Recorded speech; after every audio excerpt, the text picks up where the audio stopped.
Hey guys, welcome to a new video. Today I'm working on part of my new kit. It's a black sort of SWAT cop inspired kit, actually inspired by Rainbow Six.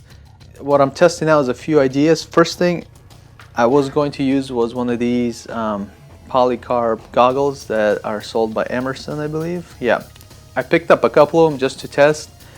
One I was going to shoot, and if it passed the test I was going to use it on here. I'm kind of building that Rainbow Six loadout, and this was going to be a real cool look for one of the characters in the game. If you've played it, you'll recognize them.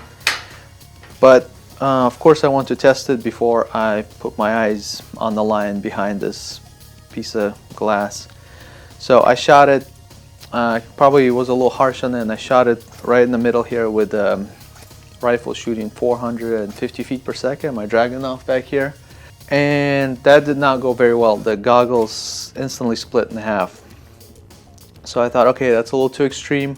Let's take it down. Then I switched to my Lancer Tactical MMC, which is shooting right around 400, or like 380, 387, somewhere in that range. And I took a few plinks at it from pretty much point blank.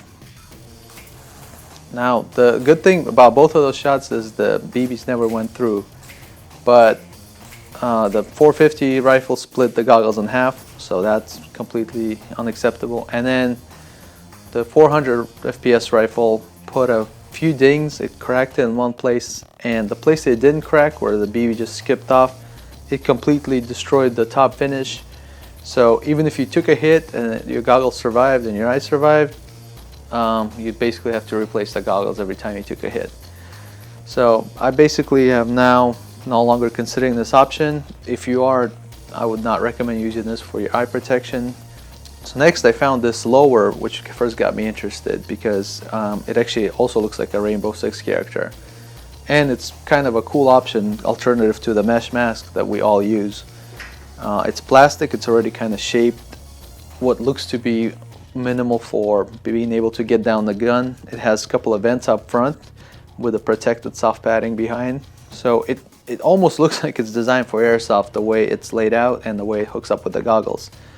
I tried it with a few goggles that I had, and the bridge of the nose is just too wide for most of the airsoft goggles I have. So I actually picked up the goggles that Shark Raw, or the Shark brand, provides for this Raw helmet design. These are meant to go together, they click together. There's a couple of snaps that go in from here into the goggle.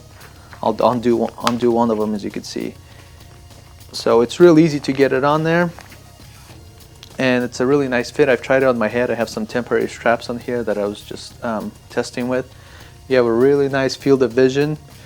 You don't see the side of the goggle. The goggle's a little larger than most airsoft goggles, comparable to about my revision goggles in size. It has nice venting. There's an opening up here with a little mesh, which I'll probably take out if I end up using these. And it's a double pane glass, so it seems to be staying fog free. I'm a heavy fogger, so far I'm happy with the goggles, and they go real well with this helmet. As you can see, it pretty much fills in that whole gap with a couple of DIY parts. I think it'll be an awesome looking kit, and it'll be very functional.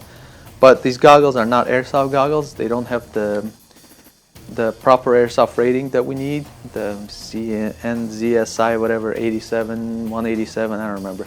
Anyway, I couldn't find it for these goggles.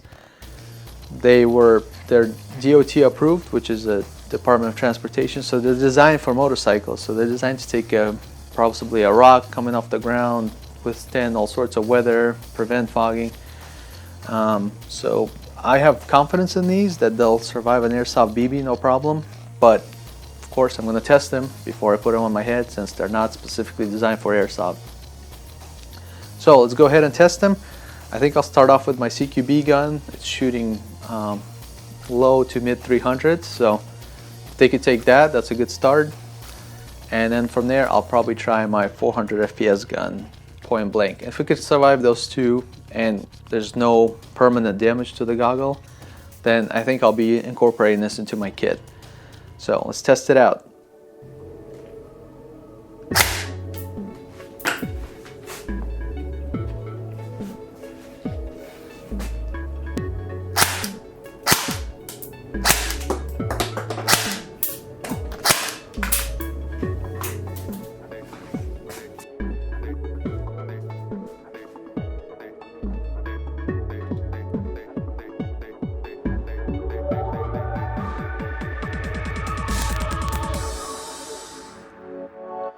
Well, that was a very conclusive test. As you can see, it had no chance against the Airsoft BB. The gun was shooting low 300s, which is very likely that in CQB you're going to get hit.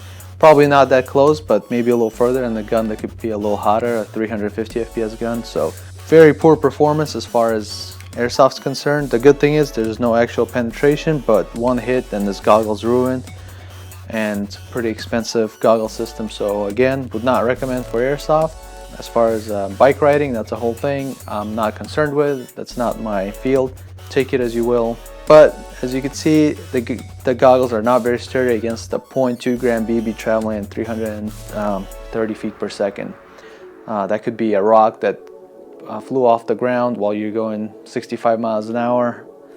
I'm guessing it would not be a good end result if you got hit in the goggles. So that's that. Definitely not using these goggles for my build. I'm glad I tested them because it would have been really disappointing and probably super scary getting hit in the eye and seeing a bunch of glass fly out in front of you.